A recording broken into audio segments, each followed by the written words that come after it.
The big challenge with Tucson when we talk about the state of homelessness is that when you kind of count it out, whether it be street homelessness or family homelessness, which is even harder to count and is usually figured by the schools and captured by counts within the school systems, is that whatever we count, we end up being about twice what the national average is. So we tend to have a very high homeless count in Tucson compared to everyone else.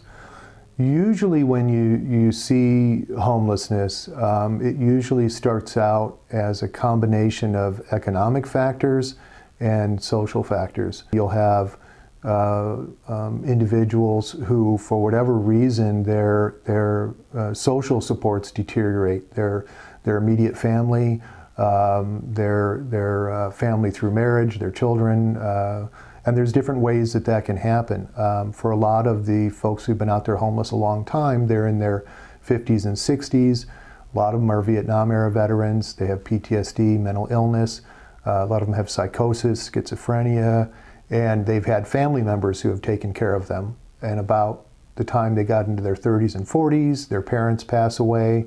Their siblings start families and are unable to take care of them, and at some point they start living kind of here and there, and then that kind of digresses to not taking medication and then ending up living on the streets, oftentimes then using substances to try and cover up the symptoms of the mental illness, and then it just becomes this kind of a chronic growing problem.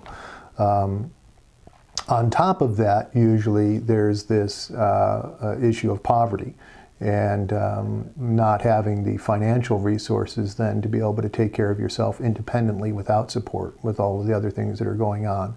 And then once someone is homeless for a while, then you start adding in the complications of physical health, because folks don't have primary care doctors. They end up in emergency rooms a lot. They have a lot of dehydration. So they end up with a lot of physical illnesses. So it really becomes kind of this cluster of problems that come together. My comment usually is, I think for many years we've looked for what might be specific solutions to homelessness, and it really is this idea that it's a cluster of problems, and we'll probably take a cluster of solutions to actually make the needle actually move on that and get some success. At Gospel Rescue Mission on Miracle Mile, the numerous and multifaceted causes and effects of homelessness are addressed, and solutions and support are provided. Our basic mission is to provide emergency shelter for men, women, and women with children. The purpose is not just emergency shelter and food and clothing, but also we take the people that come through our doors and find out what are their needs, what would they like to do, why are they on the streets, what do they need to do to get off the streets.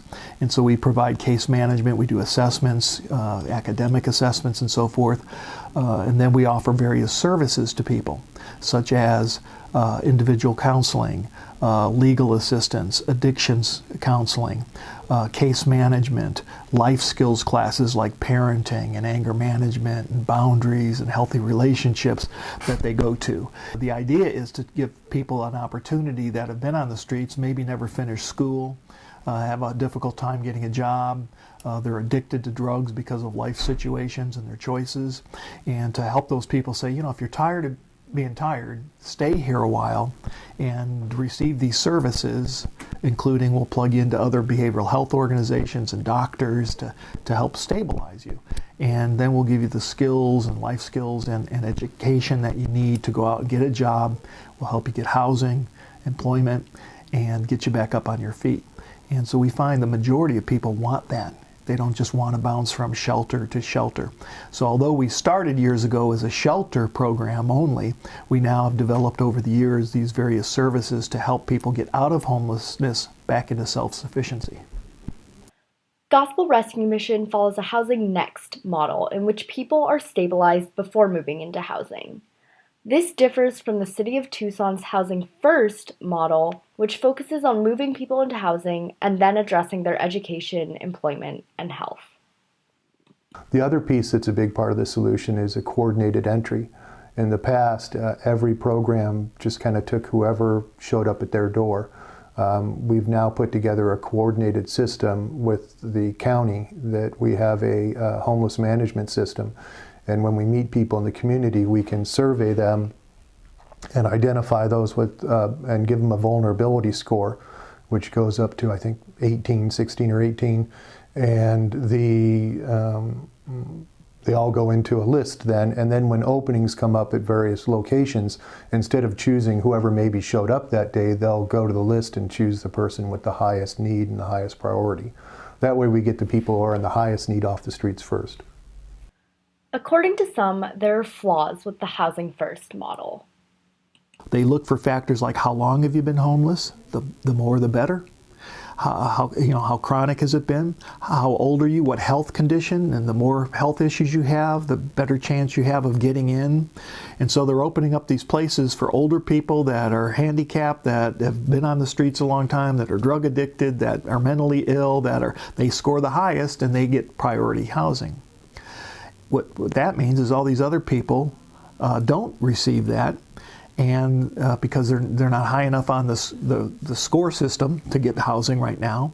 And so you've got people that are economically homeless, back to those folks, that could hold down a job, that could live in an apartment and take care of it, that could get their money and move out of that apartment to open it up for somebody else, and those to me are the prime people to put in those housing units, because they're able to be self-sufficient quicker with less services and resources and move them along.